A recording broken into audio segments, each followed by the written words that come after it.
జై తెలంగాణ, జై బీసీ, జై పూలే.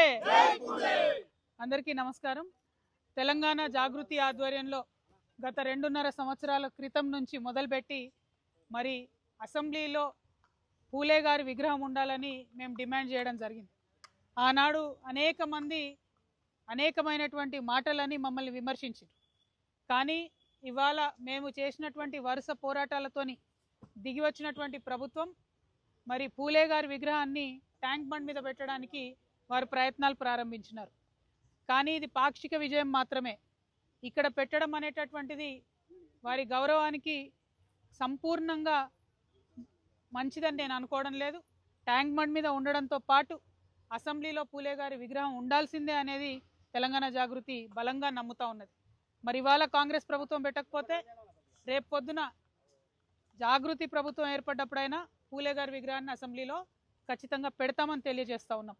మరి ఇక్కడ ఇవాళ మేము సైట్ విజిట్ చేయడం జరిగింది.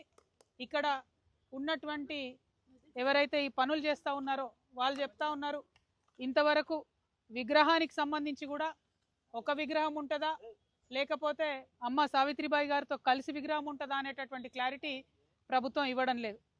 అదేవిధంగా మేము కోరుతా ఉన్నాం, ఎప్పుడంటే అప్పుడు ప్రజలు వచ్చి వారికి నివాళులు అర్పించుకునే విధంగా, వారి నుండి స్ఫూర్తి పొందే విధంగా ఏర్పాట్లు ఉండాలి.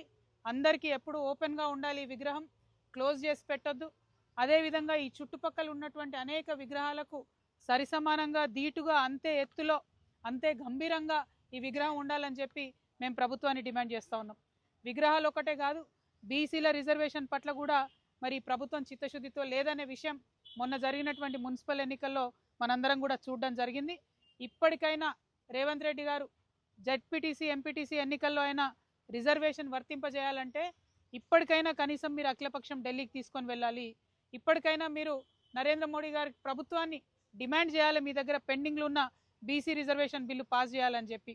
ఒకటెనుకొకటి పరీక్షలు ఉన్నా సరే, ఎండలున్నా సరే, ఏమున్నా సరే ఎన్నికలు పెట్టుకుంటూ పోతాం మేమని చెప్పి కాంగ్రెస్ ప్రభుత్వం ఏదైతే తొందరపాటు వైఖరిని ప్రదర్శిస్తూ ఉందో, మరి ఈ తొందరపాటు అంతా కూడా బీసీలకు రిజర్వేషన్లు దక్కకుండా చేసేటటువంటి తొందరపాటే అని చెప్పి మేము బలంగా నమ్ముతా ఉన్నాం. ఇది కరెక్ట్ కాదు. మీరు మేనిఫెస్టోలో పెట్టారు, అసెంబ్లీలో బిల్లు పెట్టారు. దీన్ని సంపూర్ణంగా అయ్యేంత వరకు కూడా చేయాల్సినటువంటి గురుతరమైన బాధ్యత మీ మీద ఉంటుందని చెప్పి ఈ సందర్భంగా తెలియజేస్తూ, మరి రాబోయే బడ్జెట్ సెషన్లో బీసీలకు మీరు మేనిఫెస్టోలో పెట్టిన విధంగా 20,000 కోట్లను ఇవ్వాలని